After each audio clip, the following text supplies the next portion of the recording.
Dear students, अभी तक हम लोग नॉर्मल कांटेक्ट फोर्स के बारे में कुछ एग्जांपल्स देख चुके हैं। अब सर एक नए फोर्स की तरफ मूव करते हैं, that is the tension force. जी, टेंशन फोर्स। एनएलएम में सर हमें जो डील करना है ना, वो केवल 4 एनएलएम नहीं, 11th क्लास ही, बस केवल 4 या 5 ही फोर्स आने वाले हैं सर। बिल्कुल। एक तो एमजी, दूसरा हमने थोड़ी देर पहले पढ़ा था नॉर्मल, इसके बाद तीसरा है अपना टेंशन फोर्स। इसके बाद एक आध और आएगा स्प्रिंग फोर्स, और उसके बाद देखेंगे। तो अभी हम जो है डिस्कस करने वाले हैं वो है टेंशन फोर्स। तो बेसिकली जो टेंशन फोर्स है वो लगाती है रस्सी। इन अगर सिंपल वर्ड्स में अगर मैं बात बोलूं तो वो लगाती है रस्सी। तो अगर मैं बोलूं स्ट्रिंग तो स्ट्रिंग होता क्या है? It is a series of an atom. बहुत सारे एटम्स को अगर मैं एक सीरीज में लगा दूंगा, एकदम बगल बगल बगल बगल बगल में लगा दूंगा, तो एक तरीके रस्सी बन जाएगी सर। तो मैं रियल लाइफ पे जाता हूं सर। मान लो मेरे हाथ में ये रबड़ जैसी चीज है। हाँ। वैसे तो रस्सी, लेकिन मैं उसको थोड़ा सा फील ज्यादा लेने के लिए मैं रबड़ का एग्जाम्पल ले लेता हूं। हाँ। मैं सर उसको पकड़ के ऐसे खींच दूं। हाँ। जरूरत से ज्यादा मैंने खींच दिया, मैं बस एग्जाम्पल ले रहा हूं समझाने के लिए। हाँ। तो मुझे इस हाथ पे फील होगा कि कोई मेरे इस हाथ को इधर पकड़ के खींच रहा है। बिल्कुल सर, फोर्स लगा रहा है। हाँ, खींच रहा है। हाँ। खींचना, पुल। सिमिलरली इस पर भी मुझे फील होगा कि कोई मुझे पकड़ के इस तरफ खींचना चाह रहा है। अब वो कौन खींच रहा है? रस्सी, स्ट्रिंग। तो हुआ क्या कि स्ट्रिंग जो थी सीरीज ऑफ एन एटम थे, और मैंने उनको पकड़ के खींचने की कोशिश की, तो कहीं ना कहीं मैंने उनकी बॉन्ड लेंथ को बढ़ा दिया। बिल्कुल सर। और वो चाहेंगे सर कि हम तो जिस ओरिजिनल स्टेट में थे, हम उसी ओरिजिनल स्टेट में रहना चाहते हैं, और उसी चाहने के चक्कर में वो वापस उसी स्टेट में आना चाहते हैं। तो इसलिए उन्होंने मेरे हाथ पे कुछ फोर्स लगाया, उसी को हमने बोल दिया टेंशन फोर्स। Tension force. मतलब हम ये बोल सकते हैं ना कि सर जो टेंशन फोर्स है वो एक स्ट्रिंग में जनरेट होता है। स्ट्रिंग में जनरेट होता है। इंटरेस्टिंग बात ये है कि ये फोर्स तभी जनरेट होगा जब हम किसी रस्सी को खींचने की कोशिश करेंगे। बिल्कुल सही बात है। और जैसे मैंने बोला सीरीज ऑफ एन एटम। हाँ। और सर एटम में क्या होते हैं? Electron, proton. तो इसलिए हमने इसको किस कैटेगरी में रख दिया? इलेक्ट्रोमैग्नेटिक कैटेगरी में रख दिया है। मतलब एक और बात बोल सकता हूँ, जैसे आपने जो पॉइंट बोला कि अगर रस्सी को हम खींच नहीं रहे, अगर हमने लूज छोड़ दिया, हाँ, तो फिर कोई औचित्य नहीं है। तो उस केस में तो मतलब स्ट्रिंग की वजह से कोई टेंशन फोर्स नहीं आएगा। एग्जाम्पल के सर मान लो मैंने आपके हाथ में रस्सी दे दी। बिल्कुल। आप थोड़ा सा फील करो, आपके हाथ में रस्सी है, ये मेरे हाथ में रस्सी है, हम दोनों एक दूसरे को पकड़ के खींच रहे हैं, और दोनों का ध्यान रखते हुए, ऐसा नहीं कि आपने पूरी जान लगा दी और मैं आपकी तरफ खींचा आ गया, ऐसा एग्जांपल नहीं कर रहे, लेकिन आपको फील आएगा रस्सी बीच में टाइट हो रही है। मुझे भी फील आ रहा हो कि आप मुझे अपनी तरफ खींच रहे हैं। बिल्कुल सर, आप मुझे अपनी तरफ खींच रहे हैं, लेकिन कायदे में देखूंगा तो मुझे तो रस्सी खींच रही है। सही बात है, आपके ऊपर रस्सी ही तो फोर्स लगा, रस्सी फोर्स है। उसी फोर्स को हमने क्या बोल दिया था? Tension force. अब जब हमने रस्सी की बात की है तो हमें पढ़ना है रस्सी, आइडियल स्ट्रिंग। आइडियल स्ट्रिंग का मतलब होता है, पहला मतलब मासलेस। मतलब हम ये एज्यूम करेंगे, मासलेस का मतलब ये नहीं है कि मास ही नहीं है। ये इंपॉर्टेंट है। हाँ। हम यहाँ पर एक्चुअली आइडियल कॉन्सेप्ट्स के बारे में पढ़ने जा रहे हैं जी। और आइडियल स्ट्रिंग अगर बोला जाए तो आइडियल स्ट्रिंग का मतलब है मासलेस। मतलब ये एक इमेजिनरी टर्म है, ठीक है, तभी तो इसका नाम क्या है? आइडियल।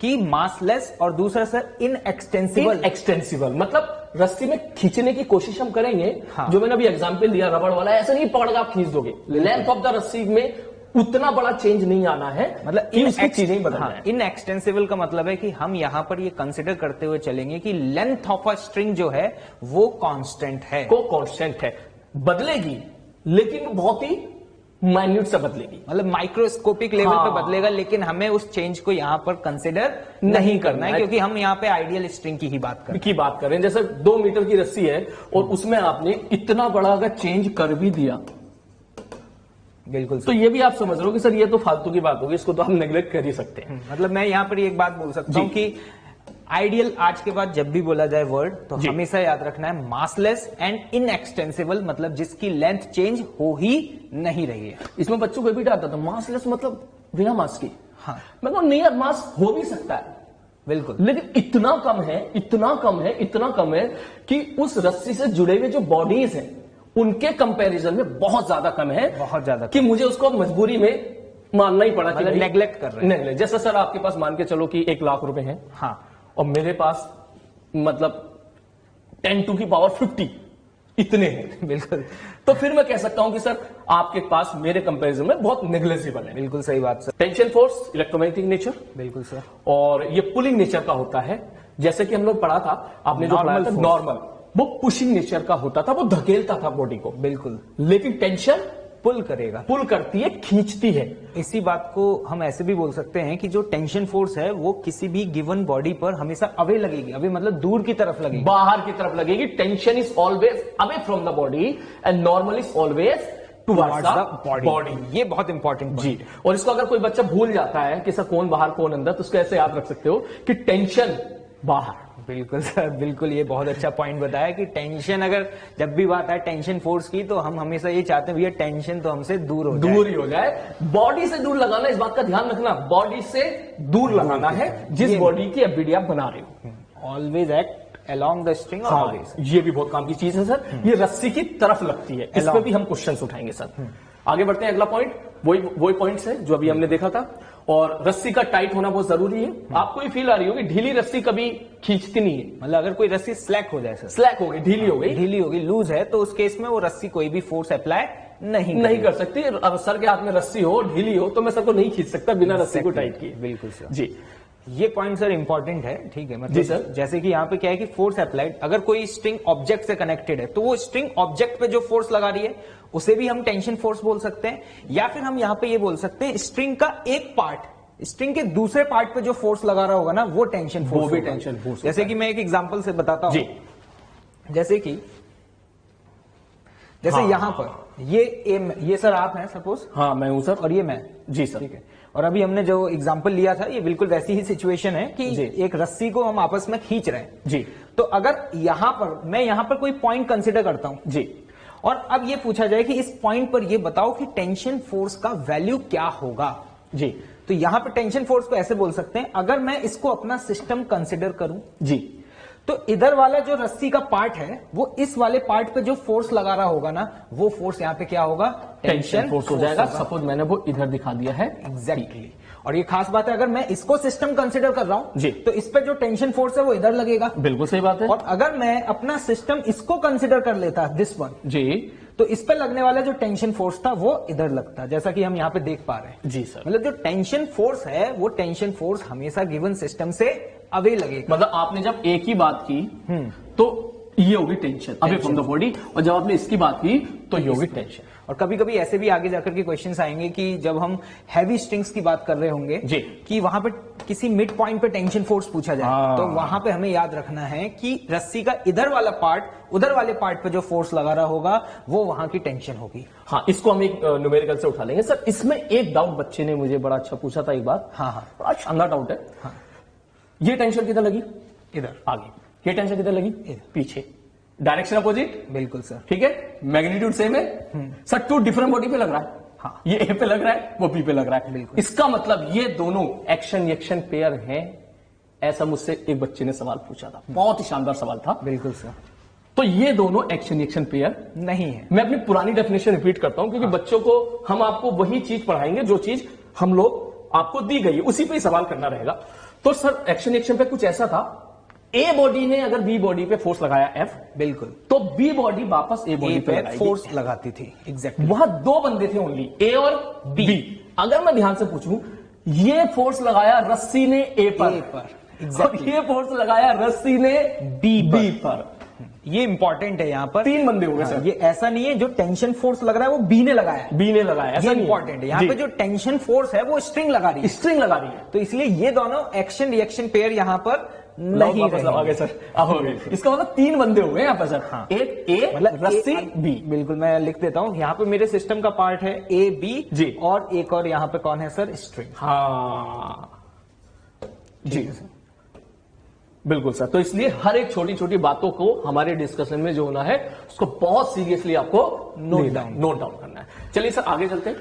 उसके बाद वही मासलेस स्ट्रिंग, चर्चा कर ही चुके हैं। आइडियल स्ट्रिंग, यहाँ पे सर एक पॉइंट मैं बताना चाहूंगा कि जब भी हम कभी भी मासलेस स्ट्रिंग की बात करेंगे ना जी, तो through out the string tension की जो वैल्यू है ना वो सेम रहेगी। इसको मैथमेटिकली प्रूव भी कर सकते हैं, जैसे कि अगर मैं यहाँ पर एक छोटा सा स्ट्रिंग कंसिडर करता हूँ जी, ठीक है, मान लेता हूँ स्ट्रिंग के इधर वाले पार्ट पर जो टेंशन फोर्स है उसकी वैल्यू T2 है, ठीक, और स्ट्रिंग के इधर वाले पार्ट पर जो टेंशन फोर्स है वो ये T1 है। जी सर। मुझे अभी पता नहीं है कि T1 और T2 का वैल्यू सेम होगा या डिफरेंट होगा, ठीक है। मैंने यहाँ पर एक स्ट्रिंग का पार्ट लिया, इधर टेंशन T2 इधर टेंशन T1। तो न्यूटन सेकंड लॉ के हिसाब से जो कि हम पढ़ चुके हैं, मैं इसके लिए क्या लिखूंगा sir, T2 minus T1 is equal to M into A. बिल्कुल सही बात है। लेकिन अभी हम बात कर रहे हैं मासलेस स्ट्रिंग्स की। जी। तो मासलेस स्ट्रिंग का मतलब मास जीरो, और अगर मास जीरो है सर तो T2 का वैल्यू T1 के बराबर। ये इंपॉर्टेंट पॉइंट है कि किसी भी मासलेस स्ट्रिंग में, या आज के बाद याद रखना कि सर अगर कोई आइडियल स्ट्रिंग है, जी, जैसे बोल दिया जाए आइडियल, तो समझ जाना टेंशन की वैल्यू वहां पर क्या होगी, सेम रहेगी। लेकिन मैं यहाँ पे एक पॉइंट बोलना चाहूंगा, if no tangential force act along the रस्सी, मतलब रस्सी के अलोंग अगर हम कोई फोर्स ना लगा रहे हो तो। इस पॉइंट को आगे अभी थोड़ी देर के बाद हम देखेंगे। तो पहले सर मैं बिल्कुल, क्योंकि हमारी मैकेनिक्स कायदे में अभी स्टार्ट हो रही है, बिल्कुल मैं बहुत सिंपल सा सवाल ले रहा हूं, हम थोड़ी स्पीड भी स्लो कर लेते हैं। हाँ। सर आपने इससे पहले क्वेश्चन उठाया था ये वाला, एक ब्लॉक सरफेस पे था, ये सरफेस मेरा हाथ है, हाँ, ब्लॉक रख दिया, बिल्कुल ठीक है, ध्यान से समझना। हुआ क्या, ये नीचे गिरना चाह रहा है, हाँ, मैं इसे नीचे गिरने नहीं दे रहा हूं, तो कहीं ना कहीं मैंने इसको ऊपर की तरफ पुल किया, इस पे लगा फोर्स, नाम रखा मैंने नॉर्मल रिएक्शन, नॉर्मल, कहानी खत्म। दूसरा केस, अब सपोज ये मास है, आप ऐसा फील लो कि मास है, रस्सी में बांध दिया गया है, बिल्कुल ठीक है, और रस्सी में बांध के मैं उसको ऐसे पकड़ के रखा हूं, तो कहीं ना कहीं जो काम पहले मैं यहां पे हाथ से कर रहा था, उसको ना गिरने देने का, वही काम मैं रस्सी को पकड़ने की कोशिश कर रहा हूं कि भाई नीचे ना गिरे।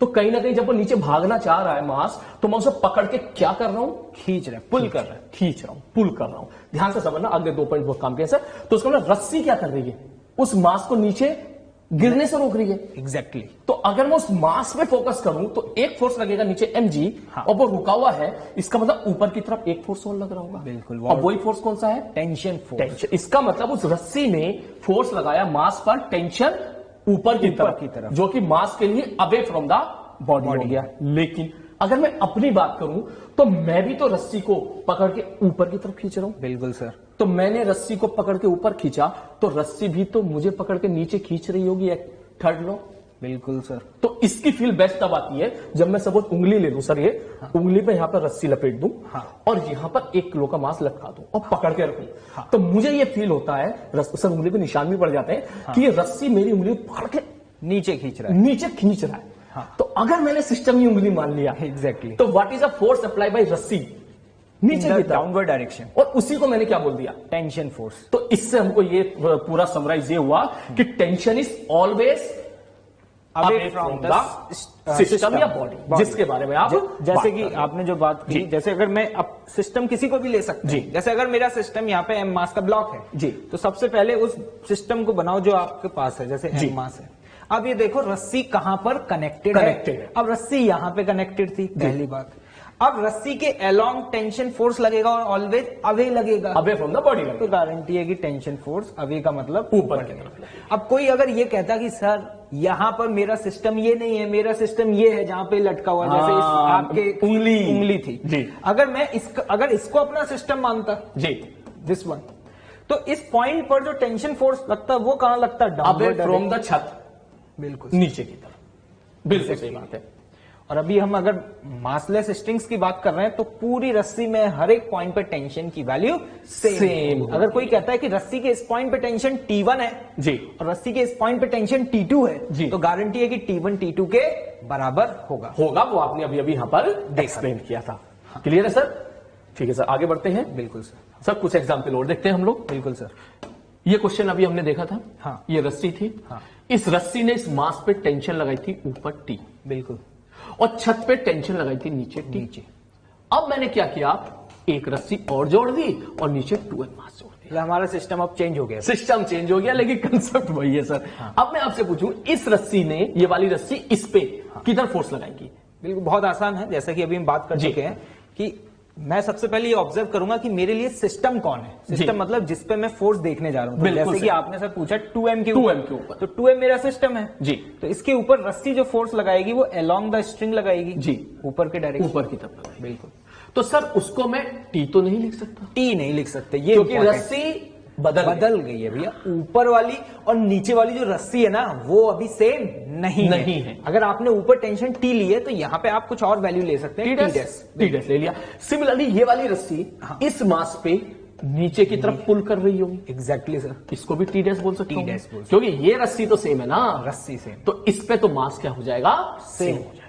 बिल्कुल सही बात बोली सर आपने, ये इंपॉर्टेंट पॉइंट है। ठीक है जी, आगे जाकर के हम ये वैल्यूज भी कैलकुलेट करेंगे तो हम देखेंगे कि ये वाली टेंशन 2 mg के बराबर आती है। 2 mg के बराबर, वो अभी भी देख सकते हो आप लोग। इसको अगर सिस्टम मान लेता हूं, नीचे 2 mg लगा तो ऊपर टी डैश की वैल्यू भी 2 mg होगी, तभी ये रुका हुआ रहेगा।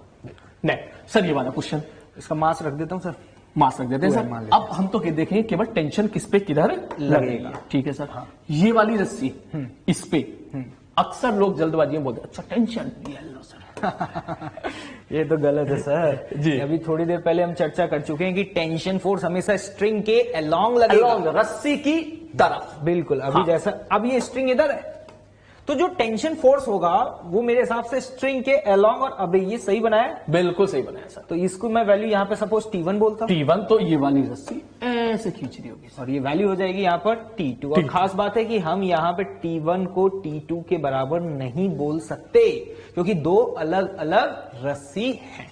मैथमेटिकली आ जाए तो अलग बात, तो बात अलग है, वो कोई एक आध स्पेशल केस हो सकता है, लेकिन वो लॉजिक नहीं है, वो मैथ से कि इक्वेशन सॉल्व करके वैल्यू बराबर आ सकती है। फिजिक्स के अकॉर्डिंग हम तो भैया अलग अलग टेंशन फोर्स कंसिडर करते हुए सॉल्व चलेंगे।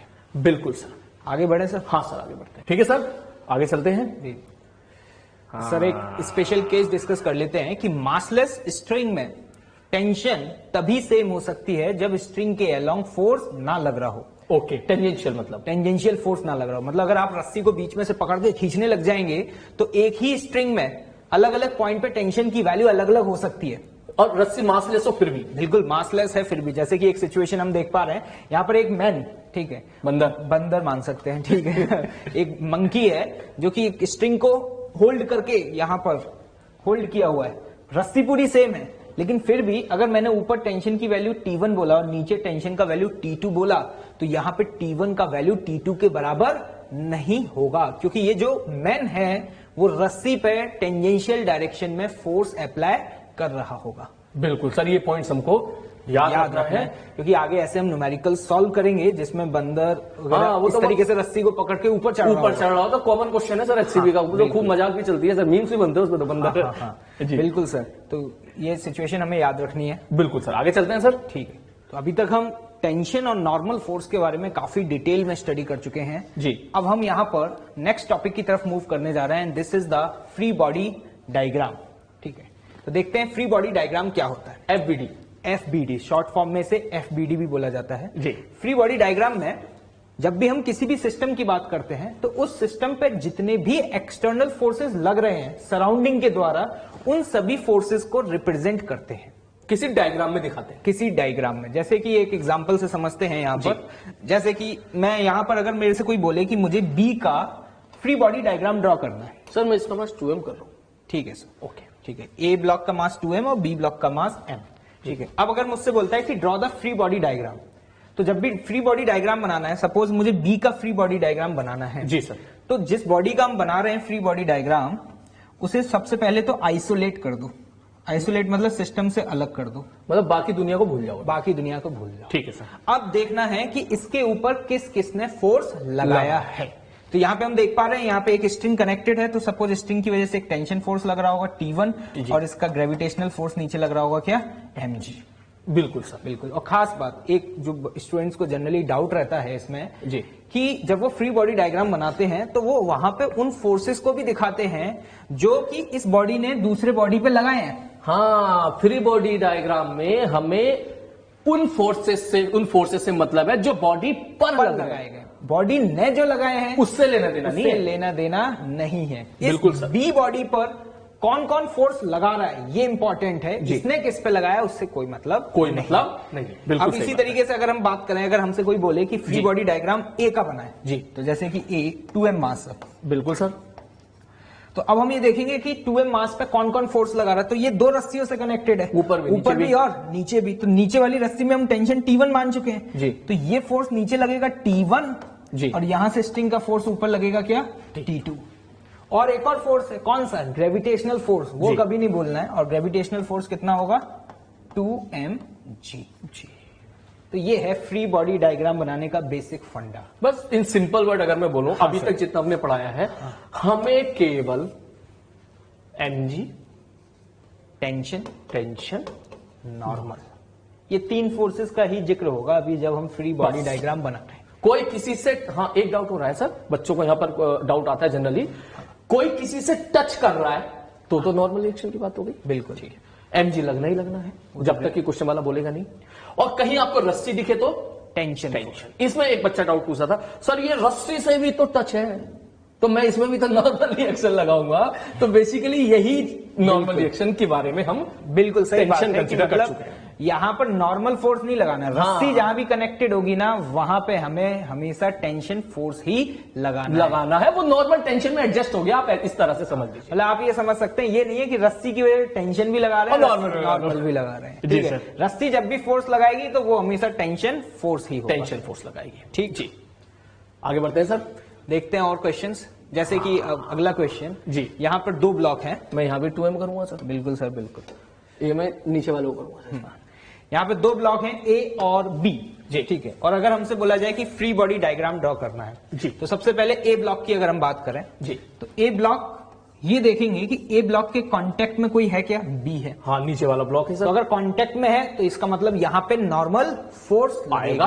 मतलब इस पॉइंट पे नॉर्मल फोर्स लगेगा। जी, बिल्कुल। टुवर्ड्स द बॉडी बॉडी लगेगा। तो यहाँ पे जो नॉर्मल फोर्स है वो ऊपर के डायरेक्शन में लग रहा होगा, जैसे मैं यहाँ पे N1 बोल सकता हूँ। जी। और कोई फोर्स होगा, हाँ एक फोर्स और लगेगा, that is what? Gravitational force, जो कि डाउनवर्ड डायरेक्शन में होगा, and this is what? mg। बिल्कुल सर। क्लियर? जी।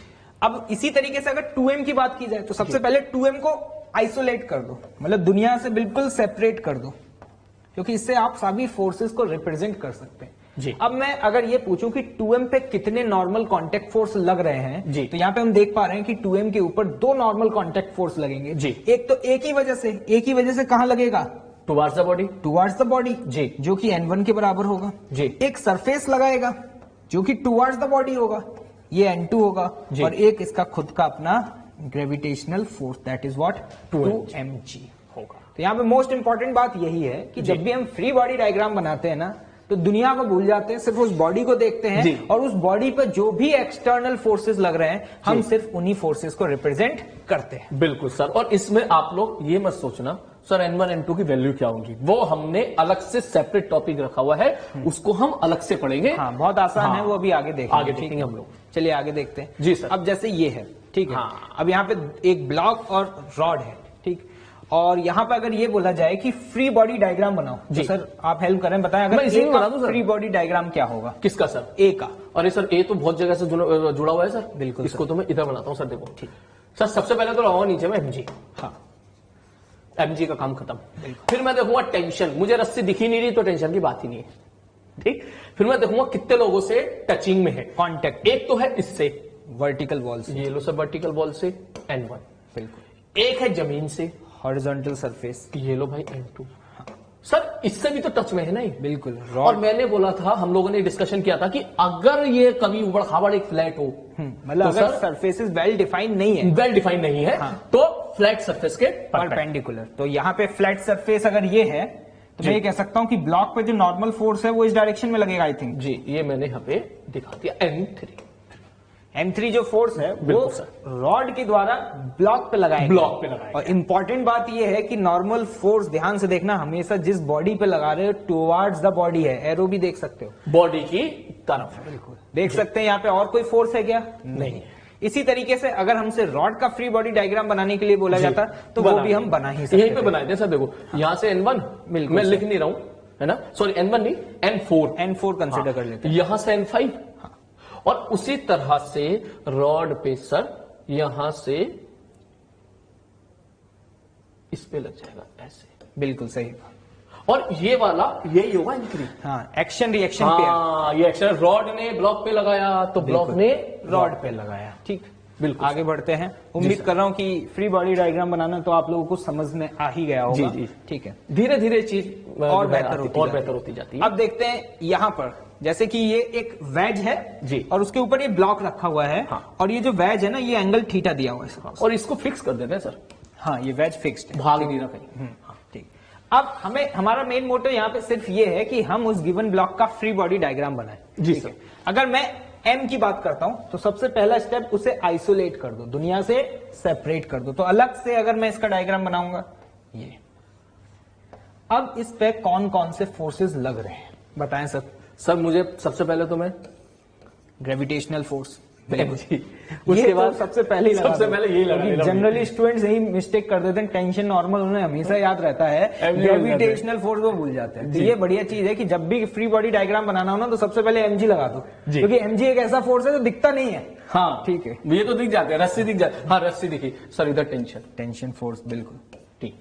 रस्सी हॉरिजॉन्टल है अगर क्वेश्चन में मैथमेटिकली, तो मैं इसको horizontal with the parallel to the X axis ही दिखाऊंगा, अलोंग द स्ट्रिंग और अवे फ्रॉम द सिस्टम। और नॉर्मल लग रहा होगा सर, ये सरफेस है, तो ये हो गया नॉर्मल फोर्स और परपेंडिकुलर टू द सरफेस। तो अगर यहां पर देख पा रहे हैं, हमने 3 फोर्सेस के बारे में पढ़ा था, tension force, normal force and gravitational force. और यहाँ पे तीनों फोर्सेस इस गिवन बॉडी पर एक साथ लग रहे हैं। बस आपको डायरेक्शन ध्यान रखना है। क्लियर? टेंशन बाहर, normal always towards the body, और gravitational force is always vertically downward. मेरे एक बैच में सर एक लड़का ऐसा था, एमजी आगे लगाता था। मुझे अभी तक याद है उस बैच में, नाम नहीं लूंगा उस बैच का, जो लोग देख रहे समझ गए होंगे। आगे बढ़ते हैं।